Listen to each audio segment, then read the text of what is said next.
कि अब इस क्वेश्चन में आपको दे रखा है tub is filled with water and a wooden cube is placed in the water. Wooden cube is found to float on the water with a part of it submerged in water. So let this be the tub filled with water.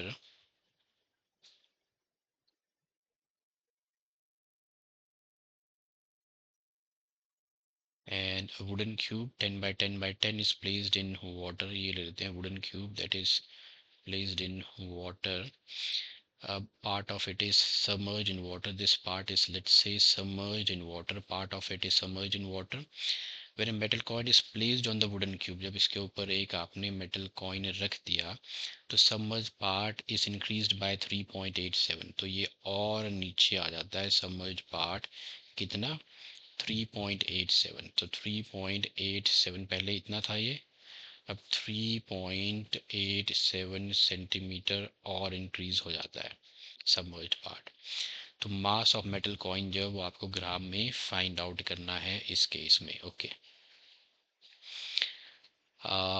यहाँ पे सबसे पहले हम देखते हैं ये जो base area निकाल लेते हैं हम यहाँ पे, क्योंकि नीचे से जो फोर्स है वो बेस एरिया पे लग रही है। 10 × 10 आपका आ जाएगा 100 सेंटीमीटर स्क्वायर। सब कुछ देखो सीजीएस में है तो let it be in CGS. अब पहले आपने सबमर्ज पार्ट जो है वो इंक्रीज कर गया 3.87 सेंटीमीटर की हाइट से।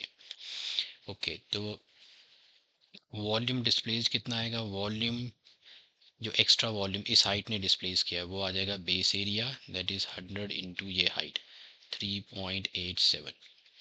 ओके, ये होगा 387 सेंटीमीटर क्यूब का। और जो था वो वॉल्यूम यहाँ से डिस्प्लेस हुआ है, एडिशनल वॉल्यूम ऑफ वाटर जो है डिस्प्लेस हुआ है। This is the water displace 387 centimetre cube. Now अब यहाँ पे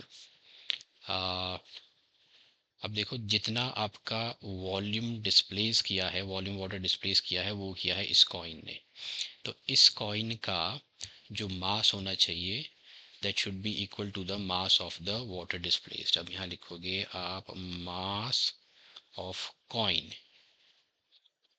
should be equal to mass of water displaced by placing the coin। mass of coin आपको निकालना है यहाँ पे। देखो mass of coin, अब डेंसिटी ऑफ वाटर यहाँ पे देखिए तो mass of coin को हम कहाँ गया भाई, mass of coin को हम मान लेते हैं m। so mass of water displaced कैसे निकालोगे mass? तो डेंसिटी इज इक्वल टू रहता है मास पर यूनिट वॉल्यूम। मास आ जाएगा density into volume.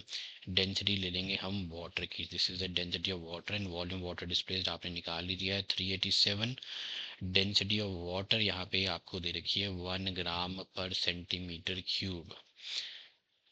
Okay, density of ये आ गया आपका 1। सो इधर आएगा आपके पास 387 ग्राम।